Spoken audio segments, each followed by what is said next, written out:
What's going on, everyone? Welcome back to my channel. In today's video, we're going to be looking at 4 exercises for low back pain that comes on from sitting. So if maybe you work at a desk job or you're just maybe you have to drive a lot, you're commuting, the exercises in this video are going to help counteract the stresses that we see in sitting. When we're seated for long periods, it puts our low back or our lumbar spine into a position of flexion where it rounds it. So the 4 exercises in this video are going to help counteract that flexion stress and reduce pain. So let's jump into them. So these 4 exercises will specifically counteract the flexion stress that we see when we're seated. Another thing to keep in mind, if it's possible, is just to get up and take a small walk maybe every hour. Standing naturally puts our back into extension and takes it in the opposite direction of flexion that we see when we're seated. So just try to maybe set a timer, whatever it is, just every hour. If you're working, just get up and take a walk or just kind of stretch. So let's jump into the first exercise. This first one is kind of like a cobra stretch you'd see in yoga. It's going to stretch the lumbar spine into extension. So what you want to do is start kind of down here on your stomach and then push up with your arms. You're not using your low back muscles. Your arms are pushing up and doing the work. And you're just pushing up to the range of motion that you have available in your back. You can also be on your forearms if this is more comfortable, on your shoulders. I have quite a bit of extension in my low back from being a gymnast in high school, so I can get up here pretty high into lumbar extension.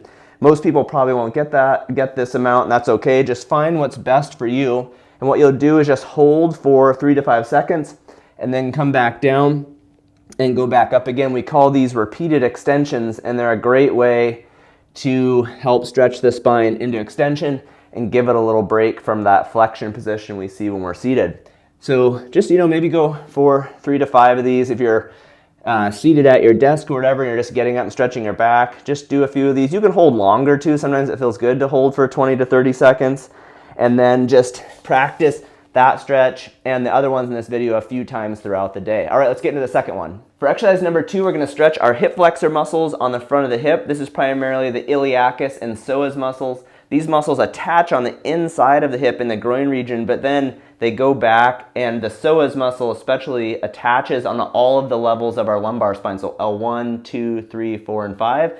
And when we're seated, we can often develop tightness in those hip flexors. So what you want to do is get kind of a little pad like this. You can just use a pillow too, a decorative pillow, whatever it is.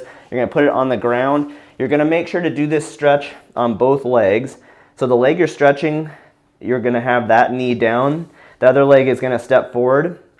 And to stretch the hip flexors, I want to pre-position my pelvis first into posterior tilt, sort of tucking my butt under.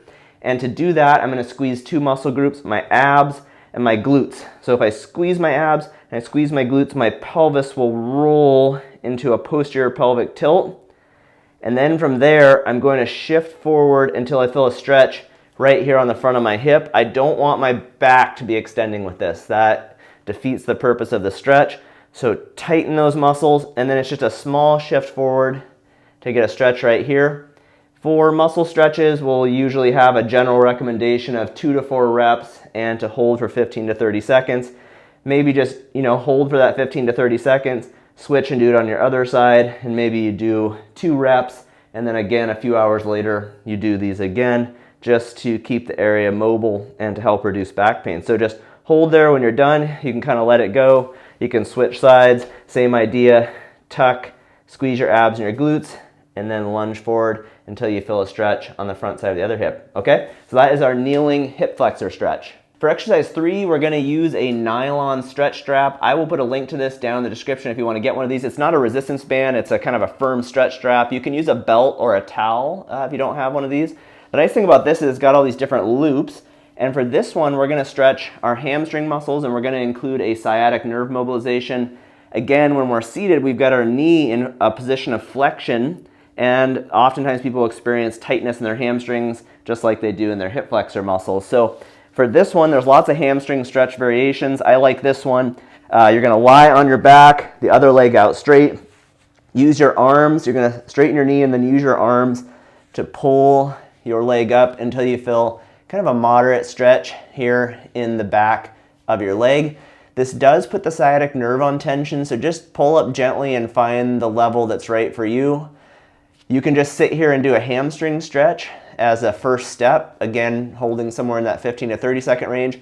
If I want to add a little bit of a sciatic nerve mobilization, I can pump my ankle and lift my head. So when I go back and forth like this, I point my foot and lift my head, and then I pull my ankle down and rest my head. This creates a sciatic nerve flossing or mobilization type of movement where I'm pulling the sciatic nerve towards my foot and then up towards my neck. So you don't have to include that one. It's just another kind of option. You could just do the hamstring stretch. You can also just do it with your ankle and leave your head down if it hurts to, sometimes people have neck pain with lifting their head. So go ahead and give this one a try. Again, make sure you do this on both sides. Okay, so that's our hamstring stretch with a sciatic nerve mobilization. All right, the last exercise here is technically the only strengthening exercise. This is called the bird dog, and it's a great exercise for activating and strengthening the exercises on the posterior chain, the back side of the body, things like our glutes and our back extensors, all these muscles that are sort of just not being used when we're seated. So for this exercise, you're gonna go onto your all fours here, and then what you're gonna do is kind of tuck your chin in a little bit and then tighten your abs just a little bit, not a real strong contraction, just a light bracing. And then we're gonna lift one arm and the opposite leg. So we're just gonna go back and forth like this, and you can see that a movement like this is gonna make my glutes work on the leg that's lifting, and then I also have to brace with my core muscles because I'm balancing on one arm and one leg. The opposite arm and leg, it requires my core to sort of brace and stabilize. So I'm gonna go back and forth like this 10 to 15 times, and you're gonna think about getting maybe somewhere around 3 to 4 sets per day. You've just gotta play with it and see what works for you. At the end of the day, we're not really doing this as a pure strengthening exercise. We're just doing it to help combat back pain. And one of the best things for musculoskeletal pain is just regular movement. So with all these exercises, just figure out what works best for you. We've got the lumbar extension stretch. We've got 2 muscle stretches, hip flexors and hamstrings, and then this bird dog to help activate our muscles. And those are 4 that I've seen in the clinic that often help people who experience back pain when they have to be seated for long periods. Thanks for checking out today's video. I hope you find the exercises to be helpful. Please leave a comment if you have any questions and I'll try to get back to you. Also, just want to mention my book is available on Amazon and Barnes & Noble. It has comprehensive rehab programs for all of the most common conditions. Each body region has its own chapter. In the back and spine chapter, for instance, you'll find this low back pain program. All of the programs in my book take you through 3 phases and have pictures of me doing the exercises. The low back pain program in the book is actually the most comprehensive program since so many people struggle with back pain. All the exercises in today's YouTube video are in this program. So if you'd like to have a resource at home that allows you to do all of your own physical therapy, I know so many people are having a hard time getting into physical therapy. There's such long wait times. This can be a great resource for you. I will put a link for the book down in the description. Thanks again for checking out today's video. I'll see you in the next one. Bye.